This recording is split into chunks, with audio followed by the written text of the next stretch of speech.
ಮುಖಂಡರಿಗಿಂತ ಹೆಚ್ಚಾಗಿ ನಿಮ್ಮ ಮುಖಂಡರೇ ಹೆಚ್ಚಾಗಿ ಸಿಎಂ ಸಿದ್ದರಾಮಯ್ಯ ಹಿಡಿತಾರಾ ಏನು ಇರ್ತಾರಾ ಇದೇ ಚರ್ಚೆ ಆಯ್ತಲ್ಲ. ಯಾರು ಹೇಳ್ತಾರೆ?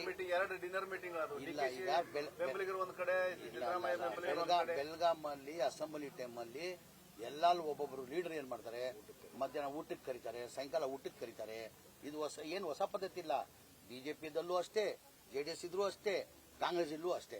ಈಗ ನೀವು ಸುದ್ದಿ ಮಾಡ್ತಾ ಇದೀರ ಅದಕ್ಕೆ ಅಲ್ಲ. ಯತೀಂದ್ರ ಅವರು ಈಗ ಒಂದು ಹೇಳಿಕೆ ಕೊಟ್ಟರು, ಅದಾದ ನಂತರ ದೊಡ್ಡ ಮಟ್ಟದಲ್ಲಿ ಅದಕ್ಕೊಂದು ಉರಿಯೋ ಬೆಂಕಿ ತುಪ್ಪ ಏನಂತ ಹೇಳಿಕೆ ಕೊಟ್ಟರು? ಏನು ಸಿದ್ದರಾಮಯ್ಯ ಹೈಕಮಾಂಡ್ ಬದಲಾವಣೆ ಮಾಡಿ ತೀರ್ಮಾನ ಮಾಡಿಲ್ಲ, ಡಿಕೆಶಿ ಪರ ಒಲವಿಲ್ಲ ಅನ್ನೋ ಒಂದು ಮಾತು ಇಲ್ಲ. ಅವ್ರು ಏನಂದ್ರು, ಹೈಕಮಾಂಡ್ ತೀರ್ಮಾನ ಮಾಡ್ತಾರೆ, 5 ವರ್ಷ ಮುಖ್ಯಮಂತ್ರಿ ಆಗಿರ್ತಾರೆ ಅಂತ ಅವ್ರ ಅಭಿಪ್ರಾಯ ಹೇಳಿದ್ದಾರೆ.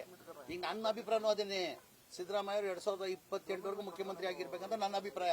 ಅಂದ್ರೆ ನಮ್ಮ ಪಕ್ಷ ಹೈಕಮಾಂಡ್ ಪಕ್ಷ ತೀರ್ಮಾನ ಮಾಡ್ಬೇಕಾಗಿದೆ. ಅವರು ಅವ್ರ ಗೆರೆ ಹಾಕಿದ್ ನಾವು ಗೆರೆ ದಾಟಲ್ಲ ಅಂತ ಹೇಳ್ತಾ ಇದೀವಿಲ್ಲ. ಜೋಶಿ ಅವರು ಹೇಳ್ತಾರೆ ಕಾಂಗ್ರೆಸ್ ಹೈಕಮಾಂಡ್ ಕಮಾಂಡ್ ಇಲ್ಲ, ಎಲ್ಲಿ ಹೈಕಮಾಂಡ್ ಎಲ್ಲ ನಮ್ಮ ಪಕ್ಷ ಹೈಕಮಾಂಡ್ ಪಕ್ಷ. ಈಗ ನಮ್ಮ ಹೈಕಮಾಂಡ್ ಕಮಾಂಡ್ ನೋಡೇನೆ ಬಿಜೆಪಿ ಅವ್ರು ಕಲ್ತಿರೋದು. ಏನ್ ಹೇಳಿ, ಇತಿಹಾಸ ಇದೆ. ಕಾಂಗ್ರೆಸ್ ಪಕ್ಷದ ಹೈಕಮಾಂಡ್ ಇತಿಹಾಸ ಇದೆ. ಆ ಹೈಕಮಾಂಡ್ ನಮ್ ಕಮಾಂಡ್ ನೋಡೇನೆ, ಕಾಂಗ್ರೆಸ್ ಕಮಾಂಡ್ ನೋಡೇನೆ ಹೈಕಮಾಂಡ್ ಕಮಾಂಡ್ ಇವತ್ತು ಬಿಜೆಪಿ ಅವ್ರು ಕಮಾಂಡ್ ಮಾಡ್ತಾರೆ. ನ್ಯೂಸ್ ಫಸ್ಟ್, ನಿರ್ಭೀತಿಯಿಂದ ನಿಮ್ಮ ಪರವಾಗಿ.